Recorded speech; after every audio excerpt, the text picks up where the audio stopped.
اس شخص کا دماغ جیسے کسی شناسا چہرے کی پہچان کرنے کی کوشش کر رہا تھا، پھر ایک جھٹکے سے سر جھٹک کر اس نے لبوں کے کونے کھینچ کر ایک طنزیہ مسکراہٹ سجا لی۔ دیکھنے میں تو آپ کسی سے مدد طلب کرنے والی نہیں لگتیں۔ اس کی بات پر ستارہ نے اپنا سرخ چہرہ جھکا لیا۔ آنکھیں آنسوؤں کو باہر دھکیلنے کی ضد کر رہی تھیں، مگر وہ اپنی عزت نفس کی خاطر انہیں حلق میں اتار لینا چاہتی تھی۔ میری آپی لیبر روم میں ہیں، وہ مر جائیں گی۔ بات کرتے کرتے وہ اس شدت سے پھوٹ پھوٹ کر رو پڑی کہ وہ مغرور شخص اپنی ہی بات پر شرمندہ سا ہو گیا۔ اوکے، ڈونٹ وری، مجھے بتائیے آپ کو کتنے پیسے چاہیے؟ اب اس کا لہجہ کچھ نرم اور مناسب تھا۔ پیسے نہیں چاہیے، آپ میرے ساتھ چلیں اور ڈاکٹر سے بات کر لیں تاکہ وہ آپ ہی کا آپریشن شروع کر دیں۔ وہ شخص ایک لمحے کے لیے ساکت رہ گیا۔ جی چاہا کہ سختی سے کہہ دے کہ اس کے پاس اجنبیوں کی تسلی کرنے کا وقت نہیں، لیکن ستارہ کی بھیگی آنکھیں اور کپ کپاتے لب اسے کسی اور ہی منظر کی یاد دلا رہے تھے۔ وہ 17 سال کی لڑکی اسے اپنی چھوٹی بہن جیسی لگی، جس کے سر پر ہاتھ رکھنے کی تڑپ نے اسے پہلی بار کسی کے سامنے اتنا نرم کر دیا تھا۔ میں آپ کا یہ احسان زندگی بھر نہیں بھولوں گی۔ اگر آپ ہی کو کچھ ہو گیا تو میں پچھتاوے سے مر جاؤں گی۔ ستارہ نے فہد کے سامنے ہاتھ جوڑ لیے۔ فہد گڑبڑا کر پیچھے ہٹا۔ پلیز، ایسا مت کریں۔ اس نے التجا کی اور ستارہ کے ساتھ اندر کی جانب بڑھنے لگا۔ فہد کی شخصیت کا وہ رعب تھا کہ راہداری میں کھڑے لوگ اسے مڑ مڑ کر دیکھ رہے تھے۔ اس کے گزرنے سے فضا میں ایک مہنگی اور دلفریب خوشبو کا جھونکا لہرانے لگتا۔ اس کے قدموں کی رفتار اتنی تیز تھی، ستارہ کو اس کا ساتھ دینے کے لیے تقریباً بھاگنا پڑ رہا تھا۔ لیبر روم کے سامنے ڈاکٹر جاہد وقار تیزی سے ان کی طرف بڑھے۔ فہد نے تیکھی نظروں سے ڈاکٹر کو دیکھا اور کھردرے لہجے میں گرج کر کہا، پیشنٹ کتنی دیر سے درد سے چیخ رہی ہے اور آپ صرف اس لیے آپریشن نہیں کر رہے کہ پیمنٹ پینڈنگ ہے؟ ڈاکٹر جاہد وقار، جو کہ شہر کے مانے ہوئے ڈاکٹر تھے، اس شخص کے سامنے سر جھکائے کھڑے تھے۔ دراصل انصاری صاحب، یہ اسپتال کے رولز ہیں۔ فہد انصاری کا نام ہی کافی تھا۔ وہ چاہے تو ایک لمحے میں اس پورے اسپتال کو تالا لگوا سکتا تھا۔ بھاڑ میں گئے آپ کے رولز! کیا آپ کے رولز کسی کی جان سے زیادہ عزیز ہیں وقار صاحب؟ فہد نے غصے سے کہا۔ 1 منٹ کے اندر تیاری مکمل کریں۔ میں اس پیشنٹ کا سارا خرچہ اٹھاؤں گا، لیکن یاد رہے، اگر ماں یا بچے میں سے کسی کو کچھ ہوا تو پھر کسی ڈاکٹر کی خیر نہیں ہوگی۔ ڈاکٹر جاہد فوراً پلٹے۔ تیاری کرو، انصاری صاحب سے دستخط کروا کر پیشنٹ کو فوراً آپریشن تھیٹر منتقل کریں۔ وہ نام جو بھلایا نہ جا سکا۔ ستارہ نے اپنے ہاتھوں کی مٹھیاں بھینچ کر سینے پر دبا رکھی تھیں۔ اسے یقین نہیں آ رہا تھا کہ اس نے ایک ایسا مسیحا ڈھونڈ لیا ہے جس کے لیے اس کے پاس شکر گزاری کے الفاظ نہیں تھے۔ کچھ ہی دیر بعد نرس کاغذات لے کر آئی۔ سر، یہاں دستخط کر دیجئے۔ نرس نے فہد کی طرف کاغذ بڑھایا۔ فہد نے ایک نظر ستارہ پر ڈالی۔ آپ کے علاوہ ان کے ساتھ کوئی اور نہیں ہے؟ ستارہ نے نفی میں سر ہلا دیا۔ فہد نے دستخط کرنے کے لیے قلم اٹھایا، مگر جیسے ہی اس کی نظر کاغذ کے اوپری کونے پر لکھی تحریر پر پڑی، اس کے ہاتھ کپ کپا گئے۔ وہاں لکھا تھا، پیشنٹ کا نام سماویہ مرتضیٰ۔ ایک پل کے لیے اس کے گرد موجود دنیا تھم گئی۔ یہ وہ نام تھا جسے وہ برسوں پہلے اپنے دل و دماغ سے مٹا چکا تھا۔ اس نے دوبارہ آنکھیں پھاڑ کر دیکھا، جیسے اسے اپنی بینائی پر یقین نہ ہو۔ کیا پیشنٹ کا نام سماویہ مرتضیٰ ہے؟ اس نے دھیمے لہجے میں پوچھا، جیسے اس نام کو زبان پر لانے میں اسے برسوں کا عرصہ لگ گیا ہو۔ جی سر۔ نرس نے اس بات میں سر ہلایا اور کاغذات لے کر فوراً اندر چلی گئی۔ فہد کو ایسا لگا جیسے ہاسپٹل کی راہداریوں میں اچانک کوئی طوفان برپا ہو گیا ہو۔ دل کی دھڑکنیں کسی بغاوت پر آمادہ تھیں، مگر وہ ستارہ سے کچھ بھی پوچھنے کی ہمت نہیں کر پا رہا تھا۔ سماویہ مرتضیٰ؟ کیا یہ محض ایک اتفاق تھا یا کوئی ہم نام لڑکی؟ بے چینی اس کی رگ رگ میں زہر کی طرح سرایت کر گئی۔ ستارہ بار بار اس کا شکریہ ادا کر رہی تھی، مگر فہد کی نظریں کہیں دور خیالوں میں الجھی تھیں۔ وہ یکدم پلٹا اور تیز قدموں سے لیبر روم کی جانب بڑھا۔ وہاں موجود عملے نے اسے روکنا چاہا، مگر اس کی جلال کے سامنے کسی کی نہ چلی۔ اس نے دروازہ کھولا تو سامنے اسٹریچر پر اسے آپریشن تھیٹر لے جایا جا رہا تھا۔ فہد نے بس ایک جھلک دیکھی، اور وہ ایک جھلک اس کی برسوں کی یادداشت کو جگانے کے لیے کافی تھی۔ سماویہ کا چہرہ دروازے کی سمت تھا۔ اس نے اپنے بوجھل ہوتی آنکھوں سے اس شخص کو دیکھا جو وہیں ساکت کھڑا تھا۔ سماویہ کا جی چاہا کہ وہ ایک بار پھر آنکھیں کھولے، پہچان کرے، لیکن ڈوبتے ہوئے حفظ نے اسے مہلت نہ دی۔ فہد وہیں پتھر کا ہو گیا، نہ وہ بھاگ پایا نہ پکار سکا۔ سب اسٹریچر نظروں سے الجھے ہوئے تو وہ لڑکھڑاتے قدم سے واپس آیا اور کرسی پر گر کر سر پیچھے ٹکا دیا۔ ہاں، یہ وہی لڑکی تھی جسے وہ لاکھوں کے ہجوم میں بھی پہچان سکتا تھا۔ یہ کوئی اتفاق نہیں تھا، بلکہ مقدر کا وہ زنگ آلود تالا تھا جو آج اچانک کھل گیا تھا۔ بہت مبارک ہو، بیٹی ہوئی ہے۔ ڈاکٹر زاہد مسکراتے ہوئے باہر آئے۔ فاہد جھٹکے سے کھڑا ہوا، جیسے کسی نے اسے خوابوں کی دنیا سے کھینچ کر حقیقت میں پٹک دیا ہو۔ شکر الحمدللہ سر، میں آپ کا یہ احسان کبھی نہیں بھولوں گی، ستارہ نے فرتے جذبات سے کہا۔ فہد نے ستارہ کی طرف دیکھا، جیب سے چند نوٹ نکالے اور اس کی ہتھیلی پر رکھ دیے۔ نہیں سر، اس کی ضرورت نہیں ہے۔ ستارہ گھبرا گئی۔ رکھ لو فہد، مسکراتے ہوئے کہا۔ خدا حافظ۔ وہ جس خاموشی سے آیا تھا اسی خاموشی سے باہر نکل گیا۔ ستارہ دیر تک اس کی پشت کو دیکھتی رہی، یہ سوچ کر کہ خدا نے کیسے مہربان فرشتہ بھیجا ہے، مگر وہ یہ نہیں جانتی تھی کہ اس فرشتے کی اپنی دنیا اس ایک نام نے اجاڑ دی تھی۔ کچھ دیر میں سماویہ کو وارڈ میں منتقل کر دیا گیا۔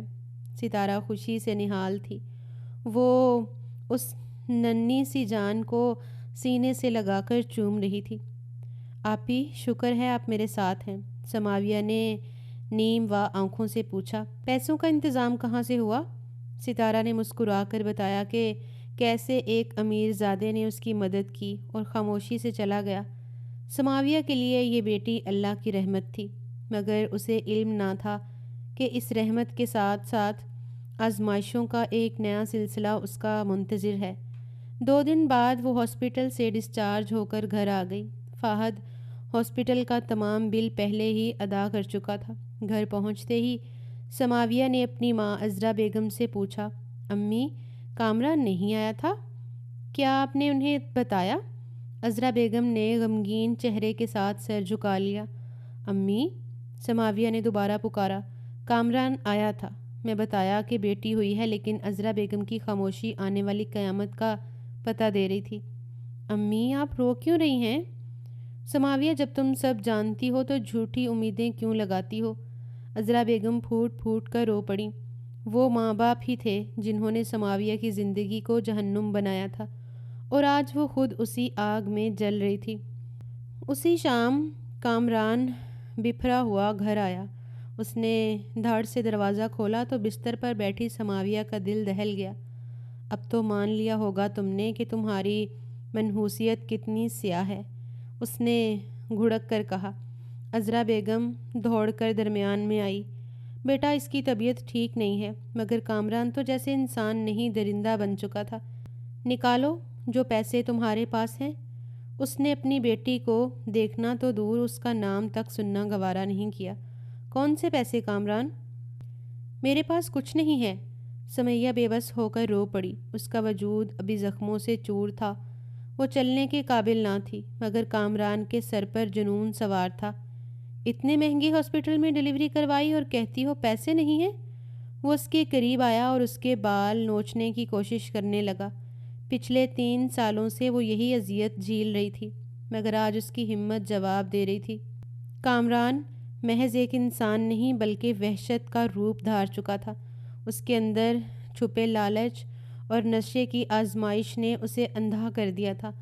آپ کو شرم آنی چاہیے کامران بھائی، بجائے اس کے کہ آپ اپنی بیٹی کا منہ دیکھیں اور آپ ہی کا خیال رکھیں، آپ یہاں پیسے مانگنے آئے ہیں۔ ستارہ کی آواز میں غصہ اور کرب بلا کا تھا۔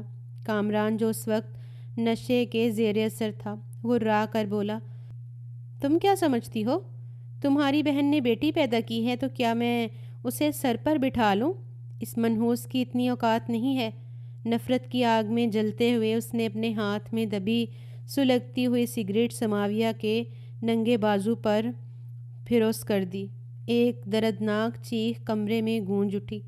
عذرا بیگم تڑپ کر آگے بڑھیں اور پوری قوت سے اسے دھکا دیا، جبکہ ستارہ نے روتے ہوئے ننھی گڑیا کو سینے سے لگا لیا، جو بلند آواز سے سہم چکی تھی۔ تمہاری اتنی جرت کہ مجھے دھکا دو گی؟ کامران کا پارا 7ویں آسمان پر پہنچ گیا۔ میں تمہیں ابھی اور اسی وقت طلاق دیتا ہوں۔ تم جیسی بد کردار عورت کی میری زندگی میں کوئی جگہ نہیں۔ اس نے تماشا بینوں کے سامنے چیخ چیخ کر سماویہ کی پاک دامنی پر کیچڑ اچالا۔ اس نے اس معصوم بچی کو اپنا خون ماننے سے ہی انکار کر دیا، جو ابھی چند دن پہلے اس دنیا میں آئی تھی۔ سماویہ کا بلڈ پریشر تیزی سے گرا اور وہ نڈھال ہو کر تکیے پر گر گئی۔ یا اللہ، یہ کیسی آزمائش تھی! ایک بیٹی کی ماں بنتے ہی اسے وہ داغ دے دیا گیا جسے دھونے میں زندگی بیت جاتی ہے۔ صبر کرو میری بچی، شکر کرو کہ ان درندوں سے جان چھوٹی۔ عذرا بیگم اسے سینے سے لگا کر ڈھارس بندھی رہیں، مگر سماویہ کے آنسو تھمنے کا نام نہیں لے رہے تھے۔ ستارہ خاموشی سے بچی کو سنبھال رہی تھی، مگر اندر ہی اندر وہ بھی ٹوٹ چکی تھی۔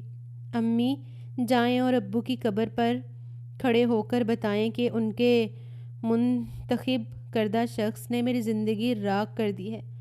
میں طلاق یافتہ ہو گئی ہوں امی۔ سماویہ کا سفید چہرہ رو رو کر تمتما اٹھا تھا۔ اس نے اپنے باپ کی عزت کی خاطر اپنے تمام خوابوں کا گلا گھونٹ کر اس شخص سے نکاح کیا تھا، اور بدلے میں اسے یہ بھیانک سزا ملی۔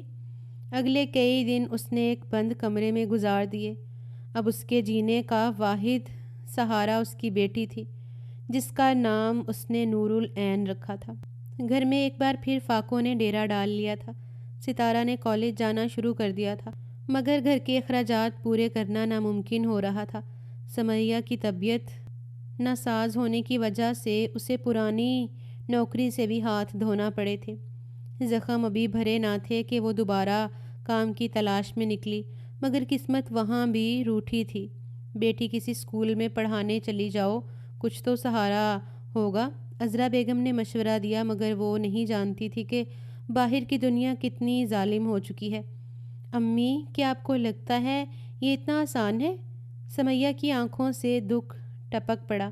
لوگ مجھے بد کردار سمجھتے ہیں۔ اس محلے کے آوارہ لڑکوں نے میرے بارے میں وہ غلیظ باتیں پھیلائی ہیں کہ اب میں کسی کو منہ دکھانے کے قابل نہیں رہی۔ کبھی کبھی زندگی انسانوں کو ننگے پاؤں کانٹوں پر دوڑنے پر مجبور کر دیتی ہے، اور وہ کانٹے صرف پیروں کو نہیں، روح کو بھی چھلنی کر دیتے ہیں۔ وہ رات سمیہ کے لیے کسی قیامت سے کم نہ تھی۔ وہ اپنی بیٹی کو گود میں لیے گھنٹوں زمین پر بیٹھی رہی، اس امید میں کہ شاید کوئی رستہ نکل آئے، شاید کوئی معجزہ ہو جائے جو اس گھٹن زدہ ماحول سے دور لے جائے۔ تمہیں لگتا ہے کہ تم حسین نہیں ہو؟ یہ تمہاری خام خیالی ہے۔ وہ سرگوشی جو برسوں پہلے اس کے کانوں میں رس گھولتی تھی، آج بھی سمیہ کے ذہن پر گہری چھاپ چھوڑ چکی تھی۔ اچھا، وہ کیسے؟ اس کی پرانی کھلکھلاتی آواز یادوں کی بند کھڑکیوں سے ٹکرائی۔ کیونکہ تمہاری کوکھ سے جنم لینے والی بیٹی اتنی حسین ہوگی کہ تمہاری نظریں اسے نہیں ہٹیں گی۔ تب تمہیں اندازہ ہوگا کہ اس کے باپ کی نظر میں تم کتنی خوبصورت ہو۔ تب سمیہ نے شرم سے اپنا لال چہرہ جھکا لیا تھا۔ آپ بہت برے ہیں، ایسی باتیں کون کرتا ہے بھلا؟ اس نے اپنے ہونٹ دانتوں کے نیچے دبا لیے تھے، اور سامنے والے نے اس کی معصوم مسکان کا صدقہ اتارا تھا۔ میں کرتا ہوں، اور پوری زندگی کر سکتا ہوں، بشرطے تم مجھے سنتی رہو۔ آج سمیہ کی آنکھوں سے آنسو ٹوٹ کر گرے۔ اس نے دیوار سے سر ٹکا کر آنکھیں بند کر لیں۔ ہاں، میں سننا چاہتا ہوں تمہاری وہ ساری سرگوشیاں، لیکن اذیت یہ ہے کہ تم اب میرے لیے دستیاب نہیں ہو۔ دور ایک عالی شان بالکونی کے اندھیرے میں کھڑا فہد انصاری سگریٹ سلگائے سر جھکائے کھڑا تھا۔ پورے 3 سال بعد اس نے سمیہ کو دیکھا تھا، مگر اس حال میں۔ سمیہ مرتضیٰ، یونیورسٹی کی وہ سب سے حسین لڑکی جس کے عشق نے فہد کی روح تک کو گھائل کر دیا تھا۔ اس دن اسے ہاسپٹل میں دیکھنے کے بعد وہ پوری رات بے مقصد سڑکوں پر گاڑی دوڑاتا رہا تھا۔ اگلی صبح اس نے سمیہ کی ساری تفصیلات نکلوا لی تھیں۔ کامران حسن وہ شخص جس کی خاطر سمیہ نے فہد کے خوابوں کی کرچیاں کر کے نکاح نامے پر دستخط کیے تھے، آج اسے بھری دنیا میں ذلیل و خوار کر رہا تھا۔ کامران نے اسے چھوڑ دیا تھا، بیٹی کو اپنانے سے انکار کر دیا تھا۔ فہد سنجیدگی سے ان کاغذات کو دیکھتا رہا۔ اسے دکھ تھا، یا شاید ایک عجیب سی کسک کہ جس ہیرا تراش نے اسے چھوڑا تھا اس نے اس مٹی میں ملا دیا تھا۔ کمرے کے دروازے پر دستک ہوئی۔ فہد اپنی شرٹ کے بٹن بند کر رہا تھا جب لائبہ اندر داخل ہوئی۔ وہ ہمیشہ کی طرح بولڈ ڈریسنگ اور گہری لپسٹک میں ایک ماڈرن وجود تھی جو کسی کے لیے بھی قابل رشک ہو سکتا تھا۔ ڈارلنگ، ہمیشہ کی طرح آج کا پلان بھی بھول گئے؟ وہ مسکراتے ہوئے قریب آئی۔ فہد کی لال آنکھوں کو دیکھ کر وہ ٹھٹکی۔ کیا ہوا؟ کافی ڈسٹرب لگ رہے ہو، طبیعت بیزار ہے؟ فہد نے پہلی بار اسے جھوٹ بولا۔ لائبہ نے عادی طریقے سے اس کے سینے پر ہاتھ پھیر دیا۔ ایٹ لیسٹ کال تو کر سکتے ہو۔ لائبہ، دور رہ کر بات کرو۔ فہد نے سختی سے اس کا ہاتھ ہٹا دیا۔ کیا فرق پڑتا ہے؟ میں تمہاری منگیتر ہوں، اتنا حق تو ہے میرا۔ وہ بستر پر اس کے قریب بیٹھ گئی۔ چلو چھوڑو، باہر چلتے ہیں۔ لائبہ، جاؤ یہاں سے، مجھے اکیلا چھوڑ دو۔ اس سے پہلے کہ وہ اور قریب آئے، فہد نے اسے خود سے دور دھکیل دیا۔ اس کا لہجہ اتنا سپات اور تیکھا تھا کہ لائبہ پیر پٹکتی باہر نکل گئی۔ دروازہ زور سے بند ہوا، مگر فہد نے آنکھیں نہیں کھولیں۔ وہ اس وقت کسی کو منانے کی پوزیشن میں نہیں تھا، وہ تو خود اپنے آپ سے ناراض تھا۔ عدت کے دن کسی قید کی طرح گزرے اور اب ایک ایسی زندگی تھی جو اسے کاٹ کھانے کو دوڑتی تھی۔ رزق کی تلاش اسے ایک بار پھر انصاری انٹرپرائزز کے سامنے لے آئی۔ وہ اس شاندار بلڈنگ کے سامنے کھڑی تھی جہاں نوکری ملنے کا دور دور تک امکان نہیں تھا۔ اس کا سادہ حلیہ، کاندھے پر پرانی شال اور گردش ایام کے مارے ہوئے نقش، اگرچہ اس کی خوبصورتی اب بھی برقرار تھی مگر وہ چمک کھو چکی تھی۔ کسی سہیلی نے بتایا تھا کہ یہاں سٹاف کی ضرورت ہے اور وہ امید کا سہارا لیے چلی آئی۔ کچھ دیر بعد اسے اندر بلا لیا گیا۔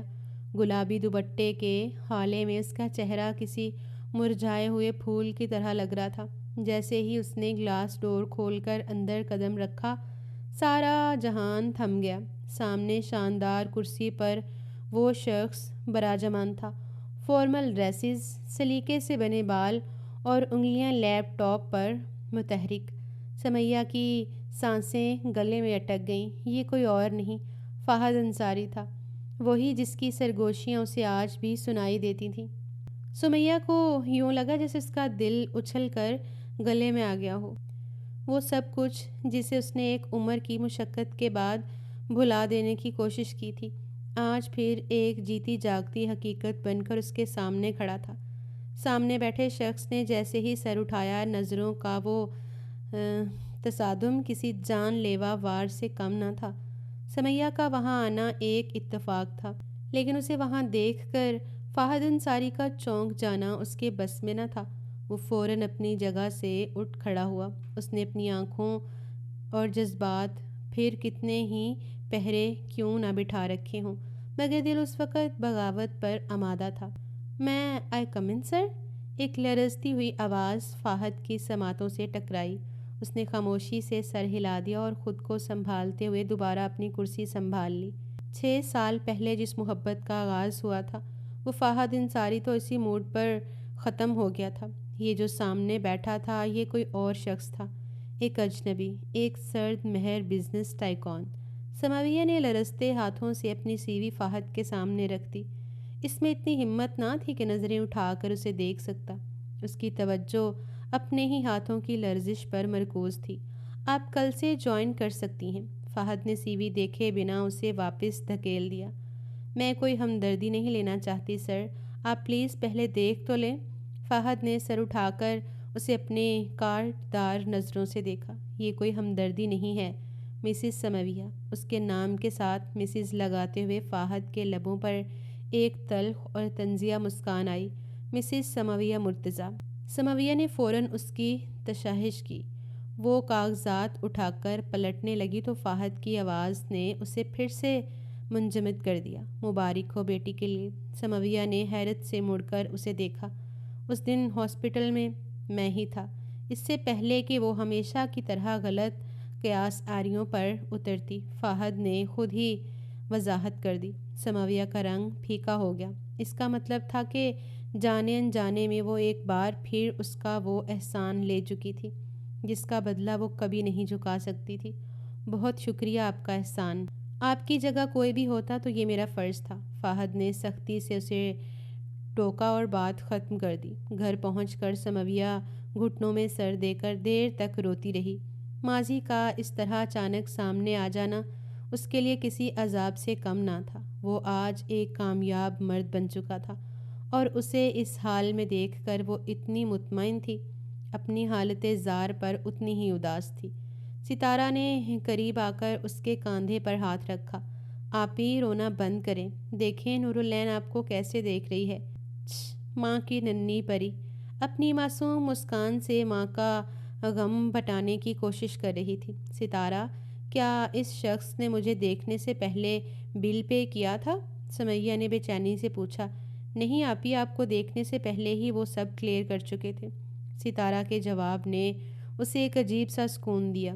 یہ اچھا تھا کہ وہ شخص اپنی زندگی میں آگے بڑھ چکا تھا۔ اس جیسی طلاق یافتہ اور بد کردار کہلائی جانے والی عورت فہد انصاری کو ڈیزرو نہیں کرتی تھی۔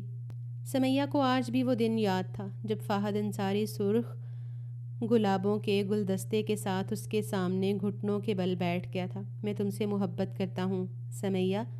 تب سمیہ کا دل چاہا تھا کہ اس بگڑے ہوئے امیر زادے کے منہ پر ایک زوردار تھپڑ جھڑ دے۔ اسے لگتا تھا کہ یہ امیر لڑکے غریب مڈل کلاس لڑکیوں کو صرف اپنی جاگیر سمجھتے ہیں۔ اپنی حد میں رہیے، اگر دوبارہ ایسی حرکت کی تو میں شکایت کر دوں گی، اس نے غصے سے کہا تھا۔ مگر فہد ایک مبہم مسکان کے ساتھ اس کے سامنے آ کھڑا ہوا۔ آپ کو جس سے شکایت کرنی ہے کریں، لیکن یہ اظہار میں بار بار کروں گا کیونکہ میں آپ سے بے تحاشا محبت کرتا ہوں۔ سمیہ حیرت سے اسے دیکھتی رہ گئی تھی۔ اس کے باپ نے اس پر جتنی پابندیاں لگائی تھیں، فہد کی محبت ان سب دیواروں کو گرانے کا حوصلہ رکھتی تھی، مگر تقدیر نے اسے کسی اور ہی راستے پر ڈال دیا۔ سماویہ نے اس عمر میں جو عام طور پر دل لگانے کی ہوتی ہے، کسی کی طرف آنکھ اٹھا کر دیکھنا بھی گناہ سمجھا تھا۔ اسے لگتا تھا کہ گھر سے باہر قدم رکھتے ہی اس کے باپ کی تیکھی نظریں اس کا پیچھا کر رہی ہیں۔ اسے ڈر تھا کہ اس کا ایک غلط قدم اس کی ماں کی زندگی اجاڑ دے گا، لیکن فہد انصاری وہ تو پیچھا چھوڑنے والوں میں سے نہ تھا۔ سمیہ اسے جتنا نظر انداز کرتی، اس نے طے کر رکھا تھا کہ وہ دل کے بدلے دل لے کر ہی رہے گا۔ فہد کی دہشت اور رعب کا یہ عالم تھا کہ پوری یونیورسٹی میں کسی کی ہمت نہیں تھی کہ وہ سمیہ کی طرف میلی آنکھوں سے دیکھ سکے۔ سمیہ کو جب بھی کوئی مشکل درپیش ہوتی، فہد انصاری ایک ڈھال بن کر سامنے کھڑا ہوتا۔ دھیرے دھیرے سمیہ کے دل کے بنجار صحرا میں بھی محبت کی کونپلیں پھوٹنے لگیں۔ اس کی جھیل جیسی آنکھوں میں فہد کے خواب سجنے لگے اور ایک دن سبھی اندیشوں کو نظر انداز کر کے اس نے انکار کر لیا۔ میں بھی آپ سے محبت کرتی ہوں فہد، لیکن یقین کیجیے اس محبت کی کوئی منزل نہیں ہے۔ فہد نے نرمی سے اس کا ہاتھ تھام لیا تھا۔ رستہ مل کر طے کریں گے سمیہ، منزل جو بھی ہوئی اسے قبول کر لیں گے۔ محبت حیثیت دیکھ کر نہیں، بس بے دھڑک کی جاتی ہے۔ وہ ایک حسین دن تھا۔ کالے رنگ کے شفون فراک میں سر پر دوپٹہ سجائے سمیہ سیڑھیاں اتر رہی تھی۔ ہلکی بوندا باندی نے موسم کو خوابناک بنا دیا تھا۔ اسے گھر جلدی پہنچنا تھا کیونکہ اسے اپنے باپ کے غصے کا پتہ تھا جو ہمیشہ ان تینوں ماں بیٹیوں پر بے مطلب برستا رہتا تھا۔ میں تمہیں ڈراپ کر دیتا ہوں، فہد نے قریب آ کر کہا۔ بارش کی بوندوں میں سمیہ کا حسن اور بھی نکھر آیا تھا۔ نہیں فہد، ابا گھر پر ہوں گے اور انہوں نے دیکھ لیا تو قیامت آ جائے گی۔ موسم بہت خراب ہے، میں تمہیں علاقے سے باہر چھوڑ دوں گا، وہاں سے تم پیدل چلی جانا۔ گاڑی میں فہد نے مسکراتے ہوئے کہا، تمہیں پتہ ہے جس دن تم میری بیوی بنو گی میں تمہیں اس طرح گاڑی میں بٹھا کر پورا شہر گھماؤں گا تاکہ سب کو پتہ چلے کہ فہد انصاری نے اپنی محبت پا لی ہے۔ سمیہ کھلکھلا کر ہنس پڑی۔ بیوی کو گھر لے جانے کے بجائے شہر گھمائیں گے؟ اس کی ہنسی نے جیسے فضا میں کوسے قزا کے رنگ بکھیر دیے۔ مجھے تمہیں اپنا بنانے کا جنون ہے سمیہ، بس اب تم سمیہ انصاری بننے کی تیاری پکڑو۔ فہد نے اسے بستی کے باہر اتارا، مگر وہ نہیں جانتی تھی کہ یہ خبر کسی زہریلی ہوا کی طرح اس کے گھر تک پہنچ چکی ہے۔ جیسے ہی وہ گھر میں داخل ہوئی، اس کا باپ جمشید کسی طوفان کی طرح اس پر جھپٹا اور اس کی چوٹیاں پکڑ لی۔ بتاؤ، کس کے ساتھ گاڑی میں آئی تھی؟ وہ اسے بالوں سے کھینچ رہا تھا۔ ابا، سمیہ کے ہونٹوں سے صرف ایک بے آواز سرگوشی نکلی، مگر اس کے باپ نے اسے نہ سنا۔ آج سے تمہارا یونیورسٹی جانا بند، میں تمہاری شادی طے کر رہا ہوں۔ تم بھی اپنی ماں کی طرح عیاشیوں پر اتر آئی ہو۔ جمشید نے اس کی گردن دبوچ لی۔ سمیہ کا دم گھٹنے لگا، وہ کھانستی رہی، مگر اس کے باپ کا رحم جاگا نہیں۔ عذرا بیگم دوڑ کر آئیں، مگر جمشید نے انہیں بھی دھکا دے دیا۔ سمیہ نے تڑپ کر باپ کے پاؤں پکڑ لیے۔ ابا، آپ جیسے کہیں گے میں ویسے ہی کروں گی، بس میرے پڑھنے کا حق مت چھینیے پلیز ابا۔ مگر جمشید کے لیے وہ دونوں بیٹیاں صرف ایک بوجھ تھیں۔ وہ رات سمیہ کی زندگی کی آخری رات تھی جب اس نے اپنی محبت کے خواب دیکھے تھے۔ اگلی صبح اس کے باپ نے سچ مچ اس کے سبھی خوابوں کو کرچی کرچی کر دیا اور اسے ایک ایسی زندگی کی طرف دھکیل دیا جہاں صرف اندھیرے اور اذیت تھی۔ خوابوں کی کرچیاں سمیہ کی روح میں پیوست ہو چکی تھیں۔ فہد کئی دن تک پاگلوں کی طرح اسے ڈھونڈتا رہا، اور جب کوئی سراغ نہ ملا تو سیدھا اس کے مہیب گھر کے دروازے پر جا دستک دی۔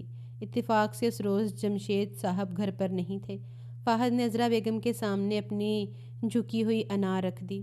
آنٹی، میں سمیہ سے بے پناہ محبت کرتا ہوں، میں ابھی اسی وقت اسے نکاح کرنے کے لیے تیار ہوں۔ بیٹا، یہ ممکن نہیں ہے، جب تک اس کا ابا نہ چاہے کچھ نہیں ہو سکتا۔ عذرا بیگم بھی بے بسی سے بولی تھی۔ سمیہ تو خوف کے مارے کمرے سے باہر ہی نہیں آئی تھی۔ فہد کی بہت منت مرمجت پر اسے کچھ لمحوں کی بات چیت کی اجازت ملی۔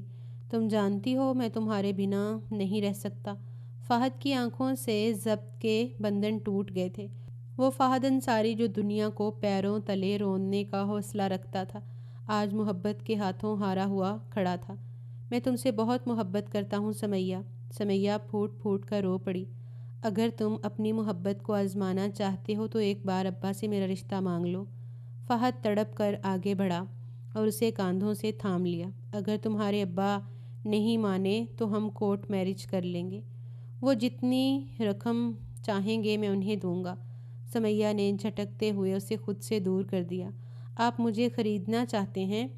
وہ فہد سے شدید ناراض ہوئی، مگر فہد اپنی دھن کا پکا تھا۔ وہ اپنے ماں باپ کی مرضی کے خلاف اپنی داڑھی کو لے کر رشتہ مانگنے پہنچ گیا۔ ایک فیکٹری ورکر ہونے کے باوجود جمشید مرتضیٰ کا غصہ 7ویں آسمان پر تھا۔ جب فہد کی دادی نے رشتہ مانگا تو وہ دھاڑتے ہوئے کھڑے ہو گئے۔ میری بیٹی نے آپ کو نہیں بتایا کہ وہ اپنے چچا زاد سے منصب ہے؟ میں زبان دے چکا ہوں۔ فہد نے آگے بڑھ کر جمشید صاحب کے سامنے ہاتھ جوڑے۔ انکل، میں سمیہ کے بنا نہیں رہ سکتا۔ سمیہ، بتاؤ اپنے باپ کو۔ سمیہ اپنے تند کھو باپ کے سامنے کیا کہتی؟ اس کی خاموش آنکھیں پوری داستان سنا رہی تھیں، مگر وہاں سننے والا کوئی نہ تھا۔ جمشید صاحب نے اسے آخری موقع دیا۔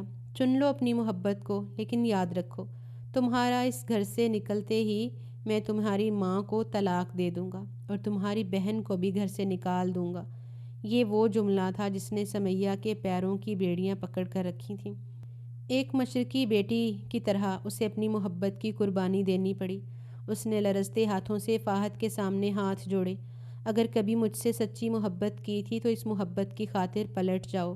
میں آپ کے قابل نہیں ہوں فہد۔ فہد اس روز پہلی بار اپنے گھٹنوں پر گر کر رویا تھا۔ یہ صرف ایک بازی نہیں، اس کی پوری زندگی کی مات تھی۔ وہ سمیہ کو ہر قیمت پر پانا چاہتا تھا، مگر محبوب کی التجا نے اسے باندھ دیا تھا۔ اس نے وہ دن کیسے گزارے یہ صرف وہی جانتا تھا۔ وہ ڈپریشن کا مریض بن گیا اور سمیہ کے نکاح والے دن خاموشی سے بیرون ملک چلا گیا۔ وقت نے فہد انصاری کو بدل دیا تھا۔ وہ محبت کا نرم گوشہ اب ایک سخت پتھر میں بدل چکا تھا۔ 1 سال سے وہ پاکستان واپس آ چکا تھا اور بزنس کی دنیا پر راج کر رہا تھا، مگر اس نے کبھی پلٹ کر سمیہ کی خبر نہیں لی۔ شاید مقدر اسے ہاسپٹل اس لیے لے گئے تھے تاکہ وہ دیکھ سکے کہ محبتوں کی حد سے نکلنے والے محبوب ساری زندگی کیسے ترستے ہیں۔ آج سمیہ کو انصاری گروپ آف انڈسٹریز میں کام کرتے 1 ہفتہ ہو چکا تھا۔ دونوں نے اپنے راستے جدا کر لیے تھے، مگر شاید تقدیر کو کچھ اور ہی منظور تھا۔ سمیہ نے اپنی توجہ صرف کام پر رکھی، جبکہ فہد نے بھی اسے کوئی خاص اہمیت نہ دی۔ آفس کی کولیگز سے اسے پتہ چلا کہ باس بہت سخت ہیں، سوائے اپنی منگیتر لائبہ کے کسی سے ڈھنگ سے بات نہیں کرتے۔ اسے پتہ چلا کہ فہد کی زندگی میں اب کوئی اور آ چکا ہے۔ یہ ایک ٹکا سچ تھا، مگر وہ خوش تھی کہ فہد اپنی زندگی میں آگے بڑھ گئے ہیں۔ مگر جس روز لائبہ سے اس کا آمنا سامنا ہوا، سمیہ کے پیروں تلے سے زمین نکل گئی۔ لائبہ کے بے باک انداز اور فہد پر اس کا حق سمیہ کو یہ احساس دلایا کہ وہ ماضی اب پوری طرح سے دفن ہو چکا ہے۔ تم ہو کون؟ 2 ٹکے کی بی بی حاجن؟ سر پر چادر اوڑھ کر خود کو سمجھتی کیا ہو؟ لائبہ، جس کا وجود جدیدیت کے رنگ میں رنگا تھا، نہ جانے کیوں سمیہ کے معصوم چہرے کو دیکھ کر الجھ پڑی۔ حالانکہ خطا لائبہ کی تھی، وہ خود سمیہ سے ٹکرائی تھی، مگر سارا غصہ اس بے بس لڑکی پر نکال دیا۔ فہد گلاس ونڈو کے پیچھے کھڑا یہ سارا منظر دیکھ رہا تھا۔ اسے آواز تو سنائی نہیں دے رہی تھی، مگر لائبہ کے زہریلے تاثرات اور سمیہ کا جھکا ہوا سر سب کچھ بیان کر رہا تھا۔ یہ آفس ہے، کوئی مدرسہ نہیں۔ کل سے ڈھنگ کے کپڑے پہن کر آنا، ورنہ فہد سے کہہ کر ابھی تمہاری چھٹی کروا دوں گی۔ لائبہ چیخ رہی تھی اور سمیہ خاموشی سے اسے دیکھ رہی تھی۔ کیا فہد کا انتخاب اب بدل چکا تھا؟ کیا بیرون ملک کی ہواؤں نے اسے اتنا بدل دیا تھا کہ وہ اس بے حیا لڑکی کو اپنانے چلا تھا جس نے کبھی سمیہ کی حیا اور سادگی کی قسمیں کھائی تھیں؟ فہد تیزی سے باہر نکلا اور ان کے پہلو میں آ کھڑا ہوا۔ سمیہ شرمندہ سی ہو گئی۔ سوری سر، دراصل غلطی سے میم کو، اس سے پہلے کہ وہ بات مکمل کرتی لائبہ نے زہر اگلا۔ یہ کیسی لڑکیاں رکھی ہیں تم نے؟ تمہیں اندازہ بھی ہے؟ تم جاؤ یہاں سے سمیہ۔ فہد نے پہلی بار اسے تم کہہ کر مخاطب کیا۔ سمیہ کا نام سنتے ہی لائبہ کے چہرے کا رنگ اڑ گیا۔ کیا کہا؟ سمیہ؟ تو یہ وہی سمیہ ہے؟ لائبہ نے حقارت سے انگلی اس کی طرف اٹھائی۔ فہد نے اس کی سختی سے لائبہ کا ہاتھ پکڑا اور اسے کھینچ کر کیبن کے اندر لے گیا۔ تمہاری ہمت کیسے ہوئی اس سے اس لہجے میں بات کرنے کی؟ وہ یہاں کام کرتی ہے۔ لائبہ نے اسے دھکا دیا۔ تو یہ وجہ ہے تمہاری بے رخی کی؟ تم مجھے اگنور کرتے ہو کیونکہ تمہیں اپنی پرانی محبت کو ڈھونڈ لیا ہے۔ فہد انصاری، اب تم اس آوارہ مزاج لڑکی کے لیے بد کردار کا لیبل ماتھے پر لگاؤ گے۔ لائبہ کا جملہ مکمل بھی نہ ہوا تھا کہ فہد کا ہاتھ اس کی گردن تک پہنچ گیا۔ اس نے اسے دروازے سے جا لگایا۔ خبردار اگر سمیہ کے بارے میں ایک لفظ بھی نکالا تو۔ فہد غصے سے دھاڑا۔ وہی کوئی 2 ٹکے کی لڑکی نہیں ہے، وہ صرف میری ہے۔ اس کی آواز پورے آفس میں گونج گئی۔ باہر کھڑی سمیہ کے لیے اب مزید سننا ممکن نہ تھا۔ وہ لڑکھڑاتے قدموں کے ساتھ باہر کی طرف بھاگی۔ پیچھے سے فہد کی آواز اب بھی آ رہی تھی۔ میں اسے کبھی نہیں بھلا پایا۔ وہ میرے دل کی مسند پر فیض ہے، وہ صرف میری ہے۔ سمیہ گھر پہنچی تو جسم بخار سے تپ رہا تھا اور ذہن الجھنوں کا شکار۔ اسے لگ رہا تھا کہ اس نے یہاں آ کر فہد کی زندگی میں دخل اندازی کی ہے۔ تمہیں ہمیشہ اس کا دل دکھایا ہے سمیہ، تمہیں کوئی حق نہیں ہے کہ تم اس کے نئے رشتے چھینو۔ اس نے خود کو ملامت کیا۔ 1 ہفتے تک وہ بستر سے نہ لگ سکی۔ فہد کی 100 سے زیادہ کالز آئیں، مگر اس نے ایک بھی اٹینڈ نہ کی۔ آخر کار فہد تھک ہار کر ایک بار پھر اس کے بوسیدہ گھر کی دہلیز پر آ خود کھڑا ہوا۔ عذرا بیگم اسے دیکھ کر حیران رہ گئیں۔ آنٹی، کیا میں سمیہ سے بات کر سکتا ہوں؟ اس کا لہجہ وہی تھا جو برسوں پہلے تھا۔ عذرا بیگم نے روتے ہوئے اسے اندر جانے کا راستہ دے دیا۔ فہد دہلیز پر رک کر بستر پر لیٹی نڈھال سمیہ کو دیکھ رہا تھا۔ سمیہ، اس نے جس بے قراری سے پکارا، سمیہ نے تڑپ کر اسے دیکھا۔ چلے جاؤ یہاں سے فاہد، کیوں دوبارہ میرے راستے میں آئے ہیں؟ میرے پاس آپ کو دینے کے لیے کچھ نہیں بچا۔ فاہد نے کوئی جواب نہ دیا۔ وہ خاموشی سے آگے بڑھا اور ستارہ کے سامنے اپنی تمام تر دولت اور شہرت کے باوجود سمیہ کے بستر کے پاس گھٹنوں کے بل بیٹھ گیا۔ میں آج بھی تمہارا منتظر ہوں، اس نے دھیمے لہجے میں کہا۔ سمیہ پھوٹ پھوٹ کر رو پڑی۔ میرے پاس کچھ نہیں ہے فاہد، میں اب وہ سمیہ نہیں رہی۔ میں ایک بیٹی کی ماں ہوں، ایک طلاق یافتہ عورت۔ آپ کو مجھ سے ہزاروں گنا اچھی لڑکیاں مل سکتی ہیں، اپنی زندگی برباد مت کریں۔ فاہد نے مڑ کر عذرا بیگم کو دیکھا۔ آنٹی اسے سمجھائیں، یہ کیوں نہیں سمجھتی کہ فاہد انصاری اس کے علاوہ کچھ نہیں ہے؟ میں نے یہ 7 سال کیسے گزارے ہیں؟ میرے صبر کا کچھ تو پھل ہونا چاہیے۔ اس کمرے میں خاموشی چھا گئی، مگر اس خاموشی میں ایک نئے آغاز کی آہٹ تھی۔ فاہد کا عشق اپنی منزل کے سامنے جھکا ہوا تھا اور سمیہ کی بے بسی اب دھیرے دھیرے ختم ہو رہی تھی۔ میں آج ایک بار پھر اس کے سامنے ملتجا بن کر آیا ہوں۔ آدمی اگر محبت میں ہارتا ہے تو میں ہار گیا ہوں۔ مجھے بس سمیہ چاہیے۔ سمیہ کی زندگی میں 2 آدمی آئے، ایک کامران جس نے وواہ کے پوتر باندھنے کے باوجود اسے قدم قدم پر ذلیل کیا، جس کا سپرش درد، جس کے شبد زہر سے بھرے ہوئے تھے، جس نے اسے ایک زندہ لاش بنا دیا تھا، اور دوسرا فاہد انصاری جو اسے ہر قیمت پر اپنانا چاہتا تھا، جس نے اپنی اہنکار کو محبت کے قدموں میں ڈھیر کر دیا تھا۔ فاہد جانتا تھا کہ پریمکا سے ہار جانا اصل میں دنیا کو جیتنے کے برابر ہے۔ آخر کار پرکرتی کو بھی اس سچی محبت پر ڈھایا آ گئی۔ سمیہ نے سویکار کر لیا کہ سمے کی چکروی نے اسے چنگاری کو دبایا تھا، وہ آج بھی اس کے سینے میں پوری تویتار سے جل رہی تھی۔ بھلا فاہد انصاری جیسے بھی وقتی کو بھولنا سنبھو بھی کہاں تھا؟ اس بار فاہد اکیلا نہیں آیا تھا، بلکہ اپنی ماں باپ کے ساتھ نیامتی رشتہ لے کر عذرا بیگم کے گھر پہنچا تھا۔ اس نے سمجھیک انتار مٹا کر سمیہ کو اس کی بیٹی صحت سویکار کیا۔ وہ چھوٹی پری جس نے اپنے سکے باپ سے ٹھوکر کھائی تھی، اب اسے وہ پتا ملنے جا رہا تھا جو اس کی ماں کا دیوانہ تھا۔ سنہری رنگ کے شرارے میں ملبوس سمیہ ایک بار پھر دلہن بنی تو اس کے مرجھائے چہرے پر زندگی کے رنگ لوٹ آئے۔ ستارہ نے اسے اس محترا سے سجایا تھا کہ وہ اپنی ساری خداوت کے باوجود بے حد معصوم اور سندر لگ رہی تھی۔